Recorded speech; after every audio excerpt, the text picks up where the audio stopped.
Good morning, dear students. In the last class, we have already discussed about the causes and results of the First World War. കഴിഞ്ഞ ക്ലാസ്സിൽ നമ്മൾ അവസാനം ഒന്നാം ലോക മഹായുദ്ധത്തെക്കുറിച്ചാണ് ചർച്ച ചെയ്തത്.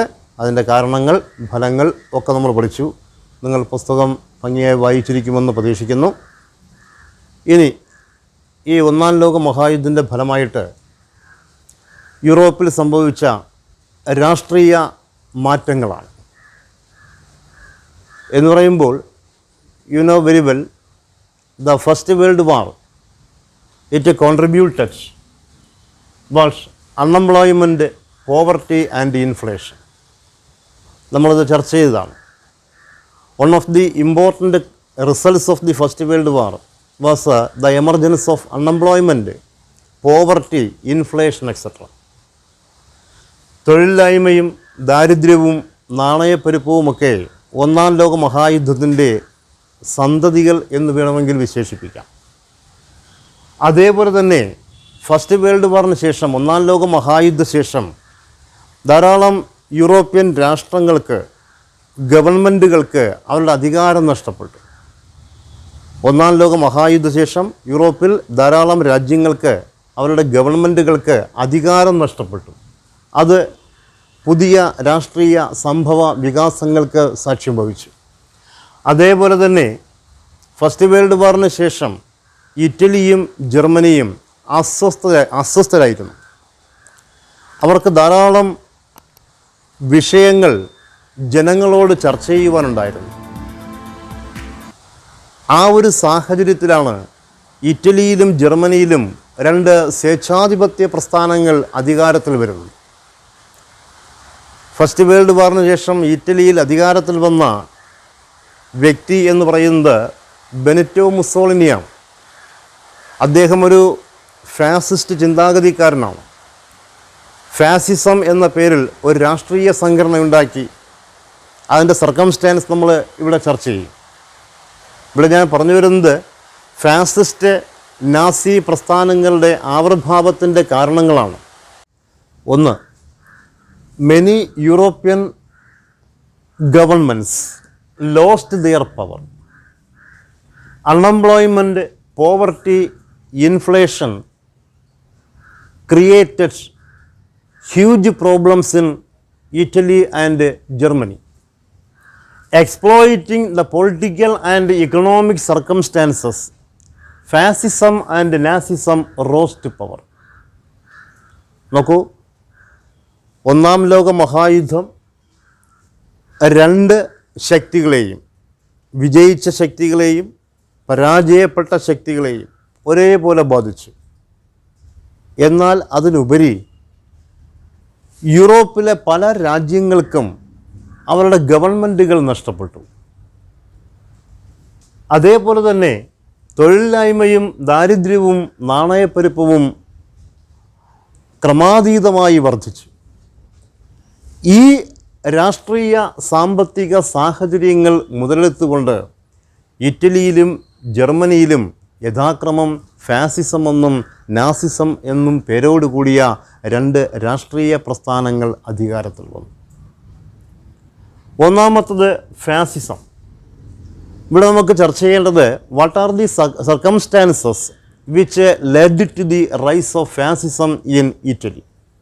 ഇറ്റലിയിൽ ഫാസിസ്റ്റ് പ്രസ്ഥാനം അധികാരത്തിൽ വരുവാൻ ഇടയാക്കിയ സാഹചര്യങ്ങൾ എന്തൊക്കെയാണ്? നിങ്ങൾക്കറിയാം, ഇറ്റലിയിലെ ഈ ഫാസിസ്റ്റ് പ്രസ്ഥാനത്തിൻ്റെ ഉപജ്ഞാതാവ് ബെനിറ്റോ മുസോളിനിയാണ്. അദ്ദേഹം ഒരു യുദ്ധക്കൊതിയനാണ്. അദ്ദേഹത്തിൻ്റെ ഒരു ഫേമസായ കമൻ്റാണ്, war is to man what maternity is to women. സ്ത്രീക്ക് മാതൃത്വം എന്നപോലെ പുരുഷന് യുദ്ധം എന്ന തിയറിയിൽ വിശ്വസിച്ചിരുന്ന വ്യക്തിയാണ് ബെനിറ്റോ മുസോളിനി.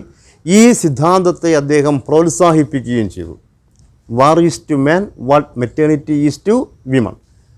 സ്ത്രീക്ക് മാതൃത്വം എന്ന പോലെ പുരുഷന് യുദ്ധം, ഇതായിരുന്നു അദ്ദേഹത്തിൻ്റെ മുദ്രാവാക്യം.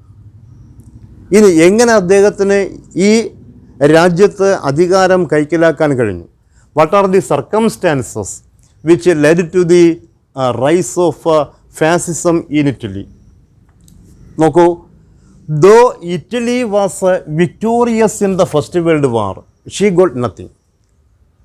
നിങ്ങൾക്കറിയാം, തോറ്റ സഖ്യത്തിലെ അംഗമായിരുന്നു ഇറ്റലിയെങ്കിലും ആ സഖ്യം പരാജയപ്പെടുമെന്ന് കണ്ടപ്പോൾ ആ സഖ്യത്തിൽ നിന്ന് പതുക്കെ മറു സഖ്യത്തിലേക്ക് ചാടിയ രാജ്യമാണ് Italy.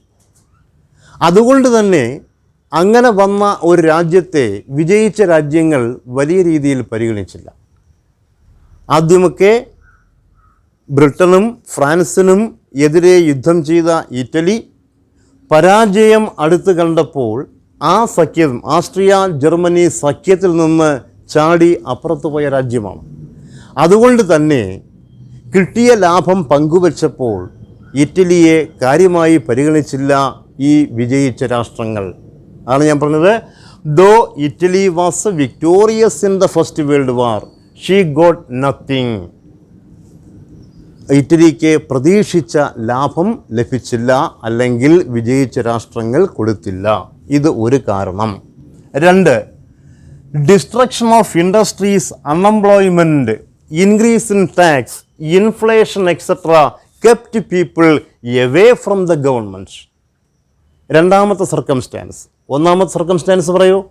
First circumstance, Italy got nothing though she was on the side of the victorious powers. Italy got nothing though she was on the side of the victorious powers. വിജയിച്ച ശക്തികളുടെ ഭാഗത്തായിരുന്നിട്ടും കിട്ടിയ ലാഭം പങ്കുവച്ചപ്പോൾ ഇറ്റലിക്ക് ഒന്നും ലഭിച്ചില്ല എന്ന കുറ്റബോധമുണ്ടായിരുന്നു. 2, destruction of industries, unemployment, increase in tax, then inflation etcetera kept the people away from the government. ആ രാജ്യത്ത് ഒന്നാം ലോക മഹായുദ്ധശേഷം സംഭവിച്ച തൊഴിലില്ലായ്മയും പിന്നെയോ നികുതിയിലെ ക്രമാതീതമായ വർധനയും പിന്നെയോ നാണയപ്പെരുപ്പവും ഒക്കെ തന്നെ ജനങ്ങളെ ഗവൺമെൻറ്റിൽ നിന്ന് അകറ്റി നിർത്തി. ജനങ്ങൾ ഗവൺമെൻറ്റിന് എതിരായി. കാരണം ഒന്നാം ലോക മഹായുദ്ധത്തോടുകൂടി നിങ്ങൾക്കറിയാം, എല്ലാ രാജ്യങ്ങളും സാമ്പത്തികമായ പരാധീനത ഏറ്റുവാങ്ങിയെങ്കിലും ഏറ്റവും ദയനീയ അവസ്ഥ ഇറ്റലിക്കും ജർമ്മനിക്കുമായിരുന്നു. അപ്പോൾ നോക്ക്, destruction of industries, unemployment, increase in tax, inflation etcetera kept the people away from the government. ഇതൊക്കെ തന്നെ ഗവൺമെൻറ്റിൽ നിന്നും ജനങ്ങളെ അകറ്റി. Then industrialist in fear of Italy moving to socialism were prompted to support fascism. It was perhaps the major reason behind the rise of fascism in Italy, because industrialists in fear of Italy moving to socialism. Italy ഈ പോക്ക് പോവുകയാണെങ്കിൽ socialist ചിന്താഗതിയിലേക്ക് മാറും. Italy ഒരു socialist ചിന്താഗതിയിൽ അധിഷ്ഠിതമായ രാഷ്ട്രമായി മാറും എന്ന് ഭയന്ന അവിടുത്തെ industrialist, വ്യവസായികൾ, വൻ വ്യവസായികൾ എന്താ ചെയ്തത്?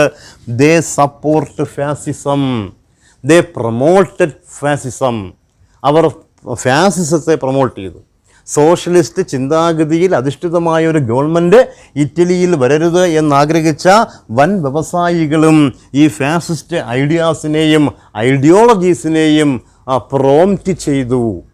അതും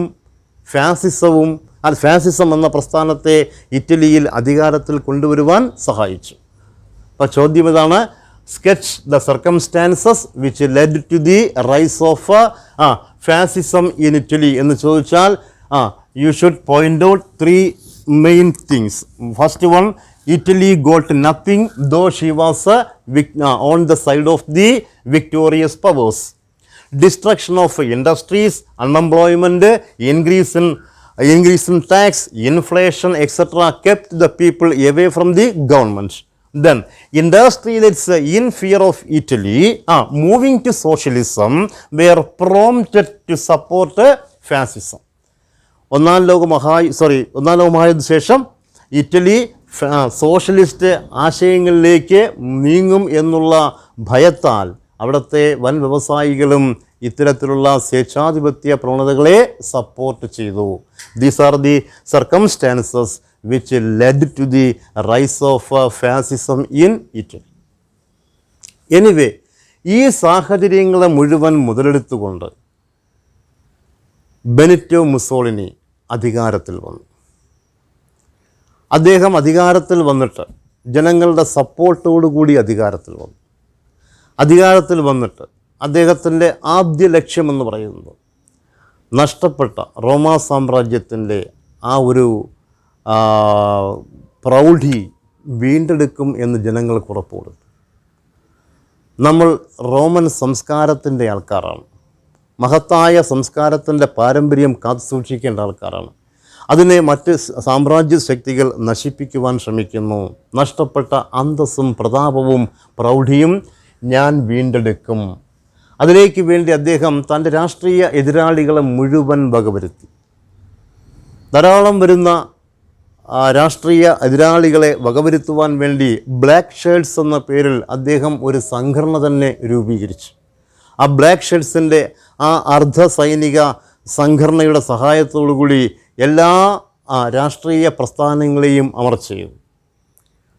അങ്ങനെ അവസാനം ബെനിറ്റോ മുസോളിനി ഇറ്റലിയിൽ അധികാരത്തിൽ വന്നുകൊണ്ട് ധാരാളം വരുന്ന പരിഷ്കാരങ്ങൾ നടപ്പിലാക്കി.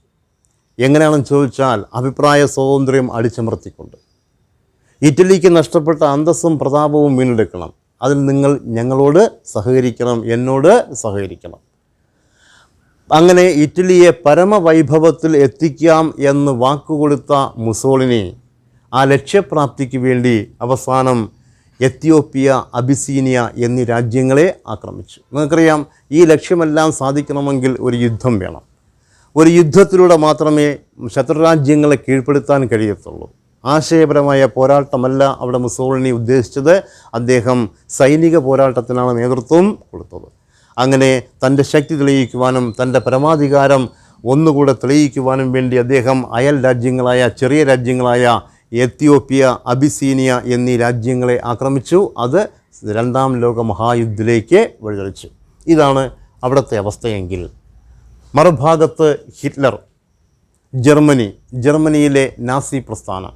ഹിറ്റ്ലറും ഇതേ പോളിസിക്കാരനായിരുന്നു. ഈ രണ്ടുപേരും തമ്മിലുള്ള, അല്ലെങ്കിൽ നാസിസവും ഫാസിസവും തമ്മിലുള്ള അവരുടെ ഐഡിയോളജീസിൻ്റെ സിമിലാരിറ്റീസ് നമുക്ക് പഠിക്കാനുണ്ട്. പരീക്ഷയ്ക്ക് ഏറ്റവും കൂടുതൽ പ്രാധാന്യവും അതിലാണ്. വാട്ട് ആർ ദി സിമിലാരിറ്റീസ് നമ്മൾ അടുത്ത് പഠിക്കും. ഇവിടെ നോക്കണേ, അടുത്ത ജർമ്മനിയിൽ ഇതേ സ്വഭാവക്കാരനായ ഹിറ്റ്ലർ അധികാരത്തിൽ വന്നു. അവിടെ നോക്കൂ, what are the circumstances which led to the rise of Nazism in Germany. What are the circumstances which led to the rise of Nazism in Germany? First one, the Treaty of Versailles imposed by the Allies on Germany destroyed the Treaty of Versailles which imposed by the Allies on Germany was on the view of only to humiliate Germany. In order to humiliate Germany, the Versailles Treaty imposed severe conditions on Germany. ജർമ്മനിയെ അപമാനിക്കുക എന്ന ലക്ഷ്യം മാത്രം മുന്നിൽ വെച്ചുകൊണ്ടാണ് വേഴ്സൈലസ് ട്രീറ്റിയിൽ ബ്രിട്ടനും ഫ്രാൻസും ജർമ്മനിയെ വിട്ട് ഒപ്പുവയ്പ്പിച്ചത്. കാരണം ഒന്നാം ലോക മഹായുദ്ധത്തിൽ ജർമ്മനിയുടെ പ്രകടനം അങ്ങനെയായിരുന്നു. ഇവനെ ഇങ്ങനെ വിട്ടാൽ, ഇവനെ നിയന്ത്രിച്ചില്ല എങ്കിൽ യൂറോപ്പിലെ വൻ ശക്തിയായി മാറുമെന്ന് ഭയന്ന ബ്രിട്ടനും ഫ്രാൻസും ചേർന്ന് വേഴ്സായി കൊട്ടാരത്തിൽ വിളിച്ചു വരുത്തിയാണ് ജർമ്മനിയെ ആ വ്യവസ്ഥയിൽ, ആ ഉടമ്പടിയിൽ ഒപ്പുവയ്പ്പിച്ചത്. നോക്കണേ, the humiliating conditions of the treaty of Versailles or the treaty of Versailles imposed humiliating conditions on Germany. Then economic destruction and inflation were also paved the way for the rise of Nazism in Germany. ഇവിടുത്തെ പോലെ തന്നെ നമ്മൾ fascism പഠിച്ചില്ലേ, unemployment, increase in tax, inflation. അതേപോലെ നോക്കൂ, economic destruction and inflation. ജർമ്മനിയിൽ first world വാറിന് ശേഷമുണ്ടായ ഇക്കണോമിക് ഡിസ്ട്രക്ഷൻ, സാമ്പത്തിക തകർച്ചയും നാണയപ്പെരുപ്പവും, it also helped Hitler to rose in power. അധികാരത്തിൽ വരുവാൻ ഹിറ്റ്ലറെ സഹായിച്ചു. Then then failure of German governments. ഒന്നാം ലോക മഹായുദ്ധത്തിൽ ജർമ്മനിയെ വിജയിപ്പിക്കുവാൻ ജർമ്മനിയിലെ ഗവൺമെൻറ്റിന് കഴിഞ്ഞില്ല, അതിന് ശേഷം വന്ന ഗവൺമെൻറ്റിനും കഴിഞ്ഞില്ല. ആ failure of German governments, German ഗവൺമെൻറ്റ്സിൻ്റെ പരാജയം എന്ത് ചെയ്തു? ഹിറ്റ്ലറെയും നാസി പ്രസ്ഥാനത്തെയും അധികാരത്തിലേറ്റുവാൻ സഹായിച്ചു. നമ്മളെ failure of German governments and political uncertainty. German ഗവൺമെൻറ്റുകളുടെ പരാജയവും അന്ന് നിലനിന്നിരുന്ന രാഷ്ട്രീയ അരക്ഷിതാവസ്ഥയും ഒരുപക്ഷെ ഹിറ്റ്ലറെ പോലുള്ള ഈ സ്വേച്ഛാധിപതികളെ അവിടെ വാഴിക്കുവാൻ സഹായിച്ചു. അപ്പോൾ നോക്കണേ, ചോദ്യം എന്താണ്? What are the circumstances which led to the rise of Nazism in Germany? First one, the Treaty of Versailles imposed by the Allies on Germany was in view of humiliating Germany. Then economic destruction and inflation also caused for the rise of Nazism in Germany. Failure of German governments and political uncertainty also helped Hitler to form a government. ഈ രാഷ്ട്രീയ അരക്ഷിതാവസ്ഥയും ജർമ്മനിയിലെ ഗവൺമെൻറ്റുകളുടെ പരാജയവും ഹിറ്റ്ലറെ അധികാരത്തിലേറ്റുവാൻ സഹായിച്ചു. ഇനി ആരാണ് ഈ Hitler? ഞാൻ കഴിഞ്ഞ ക്ലാസ്സിൽ പറഞ്ഞു തന്നു. ഹിറ്റ്ലർ എന്ന് പറയുന്ന വ്യക്തി ഒരു സാധാരണക്കാരനാണ്. He was a painter by profession. അദ്ദേഹം കേവലം ഒരു പെയിൻറ്ററാണ്. പെയിൻറ്റർ ബൈ പ്രൊഫഷൻ, പെയിൻറ്റിങ് തൊഴിലായി സ്വീകരിച്ച വ്യക്തിയാണ്. ആസ്ട്രിയൻ ബൈ ബർത്ത്, അദ്ദേഹം ആസ്ട്രിയക്കാരനാണ്. സെറ്റിൽഡ് ഇൻ ജർമ്മനി, ജർമ്മനിയിൽ അദ്ദേഹം സ്ഥിരതാമസമായി. ആ സമയത്ത് അദ്ദേഹം ജർമ്മനിയിലെ രാഷ്ട്രീയ അന്തരീക്ഷം കംപ്ലീറ്റ് ആയിട്ട് പഠിച്ചു. എല്ലാ ദിവസവും അദ്ദേഹം പത്രമാധ്യമങ്ങൾ വായിക്കുന്ന സ്വഭാവക്കാരനാണ്. വിദ്യാഭ്യാസം കുറവെങ്കിലും ശരിക്കും എന്തു പറയാം, ആ രാജ്യത്തിൻ്റെ രാഷ്ട്രീയ അവസ്ഥയെക്കുറിച്ചൊക്കെ നല്ല ബോധമുണ്ടായിരുന്നു. Moreover he was a man of oratory with his oratory skill. നല്ല പ്രസംഗ പാഠവുമുള്ള മനുഷ്യനാണ്, നല്ല പ്രാസംഗികനാണ്. With his oratory skill and organisational capacity. നമ്മളെ സംഘടിക്കുവാൻ, ജനങ്ങളെ സംഘടിപ്പിക്കുവാനുള്ള ശക്തിയും പ്രസംഗ പാഠവും ഹിറ്റ്ലർക്ക് ഉണ്ടായിരുന്നു എന്നതാണ് അദ്ദേഹത്തിൻ്റെ വിജയത്തിന് പിന്നിൽ. നോക്കണേ, വിത്ത് his oratory skill and organisational ability Hitler easily succeeded in gaining popular support. നോക്കണേ, ഇതാണ് മെയിൻ വിഷയം. With his oratory skill and organizational ability, Hitler was easily succeeded in gaining popular support. തൻ്റെ പ്രസംഗ പാഠവും സംഘടനാ വൈഭവവും കാരണം അദ്ദേഹത്തിന് ജനങ്ങളുടെ മുഴുവൻ പിന്തുണയും ആർജിക്കുവാൻ കഴിഞ്ഞു. Then he created popular support. നോക്കണേ, he created popular support. Then he dismissed the governments. അധികാരത്തിൽ വന്ന ഹിറ്റ്ലർ എന്ന് പറയുമ്പോൾ അതിൽ നിങ്ങൾക്ക് അധികം ഒന്നും പുസ്തകത്തിൽ പ്രതിപാദിക്കാത്തത് കൊണ്ടാണ് സാഹചര്യം പറയാത്തത്. ഹിറ്റ്ലർ ഒരു ഇലക്ഷനെ ഫേസ് ചെയ്തു. നാസി പാർട്ടി എന്ന നാസി പ്രസ്ഥാനത്തിൻ്റെ, നാഷണൽ സോഷ്യലിസ്റ്റ് പാർട്ടിയുടെ നേതാവായിക്കൊണ്ട് ഹിറ്റ്ലർ ഇലക്ഷനെ നേരിട്ടു. ആ ഇലക്ഷനിൽ അദ്ദേഹം രാജ്യത്തുടനീളം നടത്തിയ അദ്ദേഹത്തിൻ്റെ പ്രസംഗം, അദ്ദേഹം കൊടുത്ത വാക്ക്, അതിൽ ജനങ്ങൾ വിശ്വസിച്ചു. ജനങ്ങൾ തിരിഞ്ഞും പിരിഞ്ഞും നോക്കിയില്ല. ജനങ്ങൾ ഒന്നടങ്കം ഹിറ്റ്ലർക്ക് വോട്ട് ചെയ്തു. അങ്ങനെ ഹിറ്റ്ലർ ഇലക്ഷനിലൂടെയാണ് അധികാരത്തിൽ വരുന്നത്. ഈ സ്വേച്ഛാധിപതി എന്ന് നമ്മൾ വിശേഷിപ്പിക്കുമ്പോഴും ജനങ്ങളുടെ മാൻഡേറ്റ്, ജനങ്ങളുടെ എന്താ പറയാൻ വോട്ട് കൊണ്ടാണ് അദ്ദേഹം അധികാരത്തിൽ വന്നത്. അധികാരത്തിൽ വന്ന ഹിറ്റ്ലർ തനിക്ക് കിട്ടിയ ആ പദവിയെ പരിപൂർണമായിട്ടും അങ്ങ് വിനിയോഗിക്കുവാൻ തീരുമാനിച്ചു. ആദ്യം അദ്ദേഹം ചെയ്യുന്നറിയാമോ? അദ്ദേഹത്തെ ആദ്യം ചാൻസലറാണാക്കിയത്. ഹിറ്റ്ലർ ജർമ്മനിയിലെ ആദ്യത്തെ ചാൻസലറായിരുന്നു. German chancellor ആദ്യമായത് ചാൻസലറാണ്. അവിടെ ഇരുന്നു കൊണ്ടാണ് അദ്ദേഹം പടിപ്പടിയായിട്ട് ആ ഗവൺമെൻറ്റിനെ പിരിച്ചുവിട്ടത്. ഗവൺമെൻറ്റിനെ പിരിച്ചുവിട്ടുകൊണ്ട് നടത്തിയ ഇലക്ഷനിലാണ് അദ്ദേഹത്തിന് തമ്പിങ് മെജോറിറ്റി ലഭിച്ചത്. നോക്കണേ, he dismissed the government and captured power. Then socialist, communist and democrats were executed. ചുരുക്കി പറയുകയാണ്. ഒരുപാട് പറയാൻ പുസ്തകത്തിലില്ലാത്തത് കൊണ്ടും നിങ്ങൾ അങ്ങോട്ട് കിടക്കേണ്ടതില്ലാത്തത് കൊണ്ടുമാണ് ഈ പറയുന്നത്. ഒരുപാട് കാര്യങ്ങൾ പറയാനുണ്ട്, സമയക്കുറവുമുണ്ട്, അതുകൊണ്ട് ശ്രദ്ധിക്കുക. Then he dismissed the government and captured power. Then socialist, communist and democrats were executed. അധികാരത്തിൽ വന്ന ഹിറ്റ്ലർ അദ്ദേഹം നിലവിലിരുന്ന ഗവൺമെൻറ്റിനെ പിരിച്ചുവിട്ടു, അധികാരം കൈക്കലാക്കി. സോഷ്യലിസ്റ്റുകളെ, കമ്മ്യൂണിസ്റ്റുകളെ, എന്തിനേറെ പറയുന്നു ജനാധിപത്യ വിശ്വാസികളെ ഒക്കെ അദ്ദേഹം എക്സിക്യൂട്ട് ചെയ്തു. മാസ്സായിട്ട് തന്നെ അദ്ദേഹം വധിച്ചു. ഹിറ്റ്ലർക്കെതിരെ തനിക്കെതിരെ സംസാരിച്ച സോഷ്യലിസ്റ്റ് പ്രസ്ഥാനങ്ങളെയെല്ലാം നിരോധിച്ചു. തനിക്കെതിരെ നിലകൊണ്ട കമ്മ്യൂണിസ്റ്റ് പ്രസ്ഥാനങ്ങളെയെല്ലാം ഉന്മൂലനം ചെയ്തു. തനിക്കെതിരെ ജനകീയ പ്രക്ഷോഭങ്ങൾ സംഘടിപ്പിക്കുമെന്ന് കണ്ടപ്പോൾ ജനാധിപത്യത്തെ നിരോധിച്ചു. അങ്ങനെ അദ്ദേഹം ഇത്തരത്തിലുള്ള ആൾക്കാരെ മുഴുവൻ വകവരുത്തിക്കൊണ്ട് പിന്നെയോ വലിയ വലിയ മിലിറ്ററി കോൺസെൻട്രേഷൻ ക്യാമ്പുകൾ ക്രിയേറ്റ് ചെയ്തു. ഈ മിലിറ്ററി കോൺസെൻട്രേഷൻ ക്യാമ്പുകളിൽ അദ്ദേഹം ജർമ്മനിയിലെ യഹൂദന്മാർ മത അധിഷ്ഠിതമായ ഒരു ഗവൺമെൻറ്റിന് വേണ്ടി നിലകൊണ്ട ആൾക്കാരാണ്. എല്ലാ കാലത്തും അങ്ങനെ ആയിരുന്നല്ലോ. ഈ യഹൂദന്മാരെ വകവരുത്തുവാൻ വേണ്ടി കോൺസെൻട്രേഷൻ ക്യാമ്പുകൾ സൃഷ്ടിച്ചു. ഈ കോൺസെൻട്രേഷൻ ക്യാമ്പുകളിൽ കൊണ്ടുവന്ന് യഹൂദന്മാരെ നിഷ്ഠൂരമായി വധിച്ചു. ഈ കോൺസെൻട്രേഷൻ ക്യാമ്പുകളിൽ തന്നെ എതിർത്ത എല്ലാ പ്രസ്ഥാനക്കാരെയും വകവരുത്തുവാൻ അദ്ദേഹം തയ്യാറായി എന്നതാണ് ഹിറ്റ്ലറുടെ ഏറ്റവും വലിയ ക്രൂരമുഖം അവിടെ തെളിഞ്ഞത്. അങ്ങനെ ഹിറ്റ്ലർ എന്ന ഈ സ്വേച്ഛാധിപതി തൻ്റെ രാഷ്ട്രീയ പ്രസ്ഥാനവും തൻ്റെ തൊഴിലാളി പ്രസ്ഥാനവും തൻ്റെ വിദ്യാർത്ഥി പ്രസ്ഥാനവും ഒഴികെയുള്ള മറ്റ് എല്ലാ പ്രസ്ഥാനങ്ങളെയും നിരോധിക്കുകയും അദ്ദേഹത്തിനെതിരെ സമരം ചെയ്ത എല്ലാ പ്രസ്ഥാനങ്ങളെയും അടിച്ചമർത്തുകയും ഉന്മൂലനം ചെയ്യുകയും കൊല്ലുകയും ചെയ്തു. അങ്ങനെ ഹിറ്റ്ലർ തനി സ്വേച്ഛാധിപതിയായി മാറി.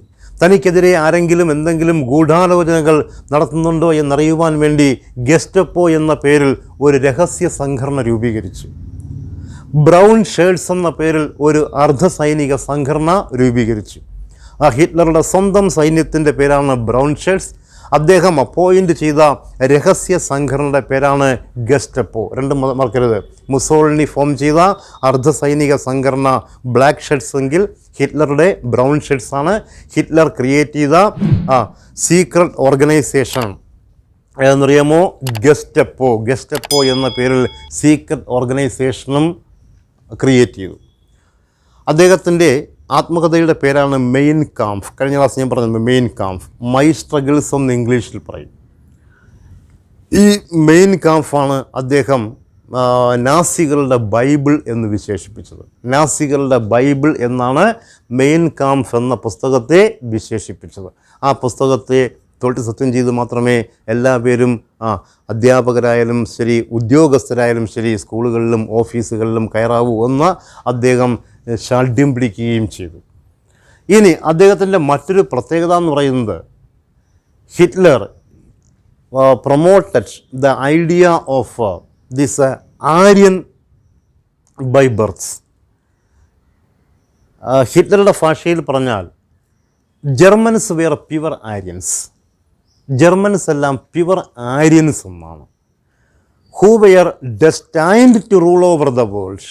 ഈ ലോകം മുഴുവൻ ഭരിക്കുവാൻ വിധിക്കപ്പെട്ടവരാണ് ആര്യന്മാരെന്നും ആര്യന്മാരുടെ പിന്മുറക്കാരാണ് ജർമ്മൻകാർ എന്നുമുള്ള ആ ഒരു തിയറി ജനങ്ങളിൽ അടിച്ചേൽപ്പിച്ചു. നമ്മൾ മോശക്കാരൊന്നുമല്ല, നമ്മൾ ജാതിയിൽ കുറഞ്ഞവരല്ല, നമ്മൾ വരേണ്യവർഗമാണ്, നമ്മൾ ഈ ലോകം മുഴുവൻ ഭരിക്കാൻ വിധിക്കപ്പെട്ട ആര്യന്മാരുടെ പിന്തുടർച്ചക്കാരാണ്.